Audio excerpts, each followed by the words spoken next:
సకల శుభాలను ఆశిస్తూ ఏ కార్యానైనా ముందుగా కొబ్బరికాయ కొట్టి ప్రారంభిస్తాం.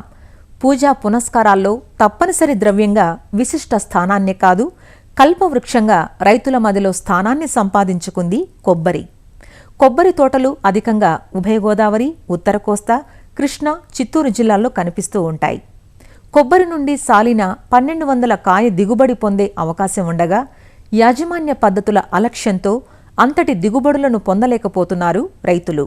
నిజానికి కొబ్బరి నుంచి వచ్చేదానికన్నా అంతర పంటల నుంచి వచ్చే ఆదాయమే అధికం. అందుకే కొబ్బరిలో వివిధ రకాల ఏకవార్షిక, బహువార్షిక అంతర పంటలను వేసి సాగు చేయడం ద్వారా అదనపు ఆదాయాన్ని గడిస్తున్నారు కొబ్బరి రైతులు. నాటిన 4-5 సంవత్సరాల నుండి కాపునిస్తూ 100 ఏళ్ల పాటు ఫలసాయాన్నిచ్చే కొబ్బరి తోటలను క్రొత్తగా సాగు చేయాలనుకునే రైతులు నాణ్యమైన రకాలను ఎంచుకొని సాగులో మేలైన యాజమాన్యం చేపట్టాలి. వివరాలు అందిస్తున్నారు శ్రీకాకుళం జిల్లా ఆముదాలవలస కృషి విజ్ఞాన కేంద్రం శాస్త్రవేత్త డాక్టర్ డి అనిల్ కుమార్.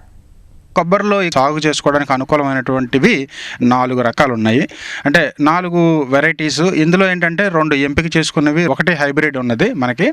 ఇందులో ముఖ్యమైనది ఈసీటీ, ఈస్ట్ కోస్టాల్ అనేటువంటి రకం. ఇది దేశవాళీ రకం. ఈ రకం ఏంటంటే మనకి ఈస్ట్ గోదావరి, వెస్ట్ గోదావరిలో, తర్వాత శ్రీకాకుళం జిల్లాలో కూడా అధిక విస్తీర్ణంలో సాగు చేయబడుతుంది. సుమారుగా 7 సంవత్సరాల నుంచి మనకి దిగుబడి రావడం అనేది మొదలు పెడుతుంది. ఇది సగటున సంవత్సరానికి 75 నుంచి 130 కాయల దాకా సంవత్సరానికి రావడానికి అవకాశం ఉంది.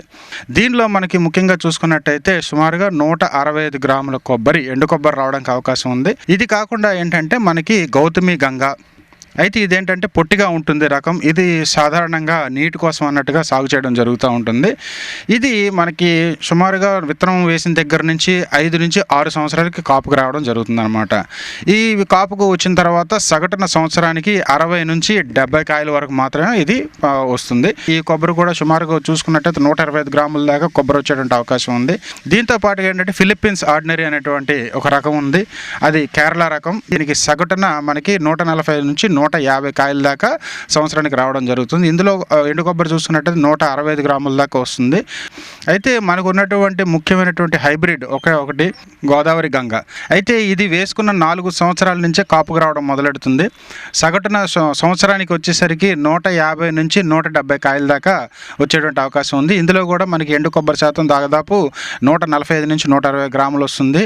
పేరు కలిగినటువంటి నర్సరీస్, లేదంటే వ్యవసాయ పరిశోధన స్థానం కానీ, ఉద్యాన పరిశోధన స్థానం కానీ, లేదంటే ఐటీడీఏ నుంచి కానీ, లేదంటే ఉద్యాన శాఖ వారు చేస్తున్నటువంటి నర్సరీ నుంచి మాత్రమే ఈ మొక్కల్ని ఎన్నుకొని తెచ్చుకుంటే కనుక మనకి తప్పనిసరిగా అక్కడి నుంచి మనకి దిగుబడి రావడానికి అవకాశం ఉంటుందన్నమాట.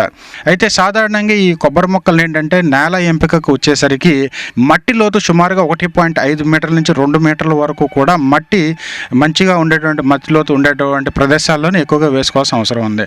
కానీ ఉదజానికి సూచి మట్టుకు సుమారుగా 7.5 లోపే ఉండేటట్టుగా మనం చూసుకోవాలన్నమాట. ముందుగా వేసవిలో 1 మీటర్ వెడల్పు, 1 మీటర్ పొడవు, మీటర్ లోతు ఉన్నటువంటి గుంతలు సుమారుగా 8 మీటర్ల దూరంలో చేసుకోవాలి. ఒకవేళ హైబ్రిడ్ వేసుకున్నట్టయితే 7 మీటర్ల దూరంలో వేసుకోవాలి. ఇలా కనుక 8 నుంచి 8 మీటర్లు నాటుకున్నట్టయితే ఎకరానికి 60 మొక్కలు పడతాయి మనకి.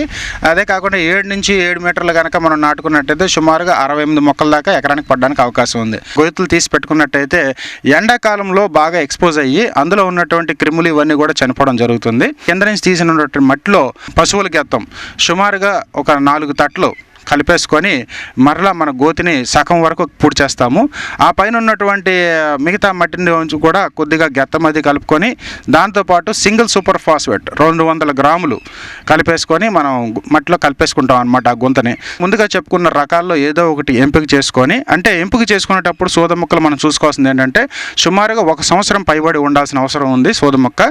ఆ సంవత్సరం పైబడినట్టుగా మనకు తెలియాలంటే సుమారుగా 4 నుంచి 5 ఆకులు ఉంటాయి.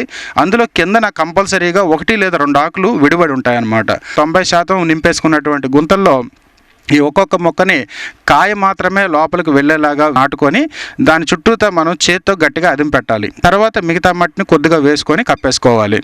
ఇలాగా నాటుకున్నటువంటి ప్రతి మొక్కని కూడా ప్రతి 5 నుంచి 4 నుంచి 5 రోజుల వ్యవధిలో తప్పనిసరిగా కుండపోతతో నీళ్లు పోసుకోవాలి. అయితే ఒకవేళ తేలికపాటి నేలలు ఆ చుట్టుపక్కల ఎక్కువగా చెదలు వస్తాయని అనుకుంటే కనుక ప్రతి గుంతకి మనం సింగిల్ సూపర్ ఫాస్ఫేట్ కలుపుకున్నప్పుడుగా మనం గుంతకు గాను ఒక 50 నుంచి 100 గ్రాముల చొప్పున చీమల మందు అంటే ఫాలిడాల్ కానీ లేదంటే క్లోరిపైరిఫాస్ పొడి మందు కానీ ఏదో ఒక మందుని 50 నుంచి 100 గ్రాముల చొప్పున కలుపుకొని ఈ మట్టితో పాటు వేసుకున్నట్టయితే తొలి దశలో వచ్చేటువంటి చెదలు తర్వాత చీమల వల్ల జరిగేటువంటి నష్టాన్ని మనం అధిగమించడానికి అవకాశం ఉంటుందన్నమాట. 2వ సంవత్సరం కూడా మళ్ళీ పశువుల గెత్తం వేసుకుంటాము.